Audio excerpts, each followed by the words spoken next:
This redox half reaction method demonstration will show how to balance a reduction-oxidation reaction that occurs in a basic environment.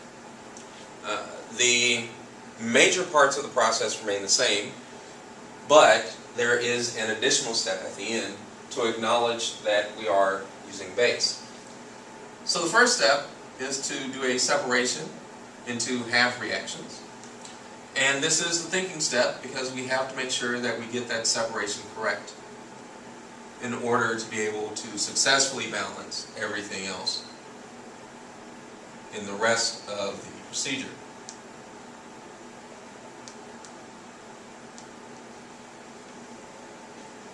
And so once that's done, we want to balance all of the mass that is not oxygen or hydrogen.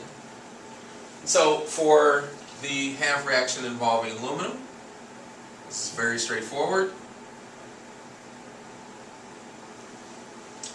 Over here, also straightforward. Nothing is required to balance out our nitrogens.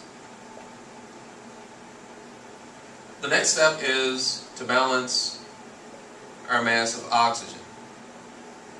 It does not apply for the first half reaction, but the second half reaction does require us to add 3 oxygens as product using water.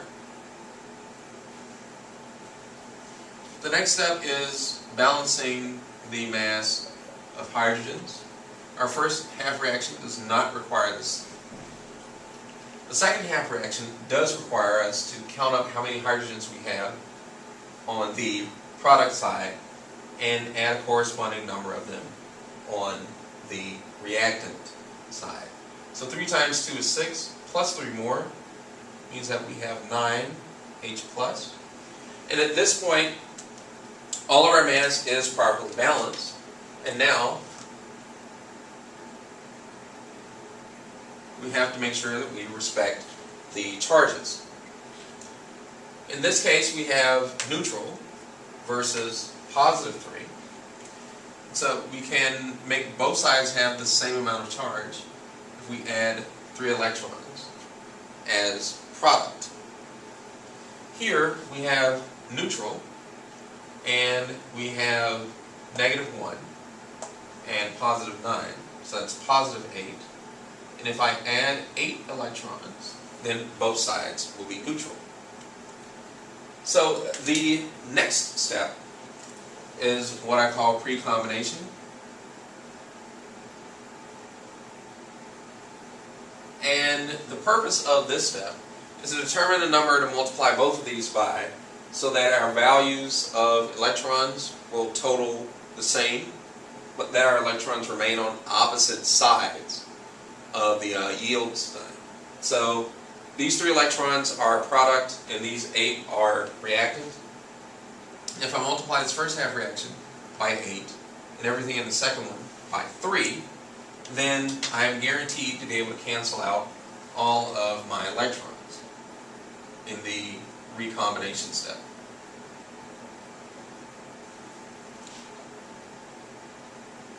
So I'll write out the first half reaction. 8, 8, and 8 times 3 gives me 24 electrons. And on this side, I'm multiplying everything by 3. So I have 24 electrons. 3 times 9 gives me 27 H+. And I have 3. And over here I have 3 times 3 times 3 gives me 9 waters. So now I can do the standard cancellations that we do. I recognize that I have 24 electrons as reactant and 24 electrons as product, allowing me to cancel. And now I can write everything out with the recognition that because this is base, there is an additional step.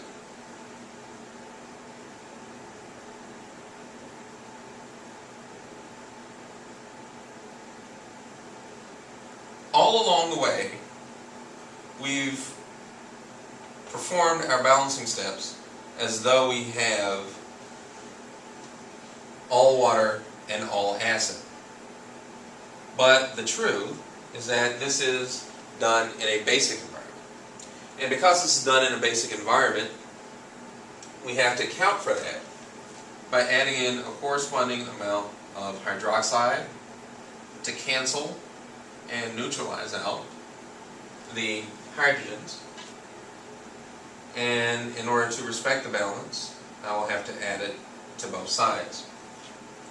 Now, hydrogen ion and hydroxide ion will combine to form water, and so I will have 27 waters as reactant and 9 waters as product. So it is possible then to do cancellation and remove the 9 waters as product and remove 9 out of the 27, leaving me with 18 waters. And this final step allows us to then take advantage of the fact that in a basic environment we will have water available for the reaction as well as hydroxide ion.